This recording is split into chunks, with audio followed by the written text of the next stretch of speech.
দিনাজপুরে শুরু হয়েছে ৪৭তম জাতীয় বিজ্ঞান ও প্রযুক্তি সপ্তাহ ও বিজ্ঞান মেলা। পাশাপাশি অনুষ্ঠিত হচ্ছে ১০ম বিজ্ঞান বিষয়ক অলিম্পিয়াড প্রতিযোগিতা। দিনাজপুর জেলা প্রশাসনের আয়োজনে একাডেমি স্কুল মাঠে জমে উঠেছে এই আয়োজন। দিনাজপুর একাডেমি স্কুল মাঠ থেকে সরাসরি যুক্ত হচ্ছেন আমাদের প্রতিনিধি ভুবন সেন। ভুবন, আপনি আমাদেরকে জানাবেন কেমন দেখছেন এই আয়োজন? ধন্যবাদ। জাতীয় বিজ্ঞান ও প্রযুক্তি সপ্তাহ ২০২৬ আজকে অনুষ্ঠিত হচ্ছে। শুধু বিজ্ঞান মেলা নয়, এখানে ১০ম বিজ্ঞান বিষয়ক যে অলিম্পিয়াড সেটিও অনুষ্ঠিত হচ্ছে।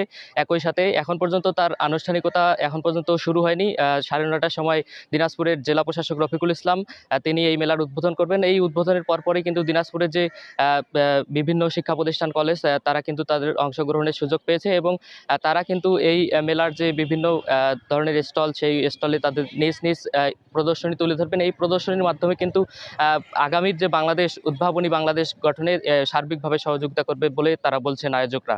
তবে শিক্ষার্থীদের সঙ্গে কথা বলেছি, শিক্ষার্থীরা যেটি বলছেন যে এই আয়োজনের মাধ্যমে তারা তাদের যে নিজের যে উদ্ভাবনী সেটি তারা উপস্থাপন করতে পারছেন সবার সামনে এবং জেলা প্রশাসনের পক্ষ থেকে যেটি বলা হয়েছে যে আগামীর তরুণ প্রজন্মকে আধুনিক ও প্রযুক্তি নির্ভর করতেই এই বিজ্ঞান মেলা এবং বিজ্ঞান মেলার আয়োজন করা হয়েছে। এবং শুধু বিজ্ঞান মেলা না, এখানে ১০ম বিজ্ঞান বিষয়ক যে অলিম্পিয়াড এবং কুইজ প্রতিযোগিতা অনুষ্ঠিত হবে। এই কুইজ প্রতিযোগিতার মাধ্যমে শিক্ষার্থীরা তাদের মেধা যাচাই বাছাইয়ের সুযোগ পাচ্ছেন।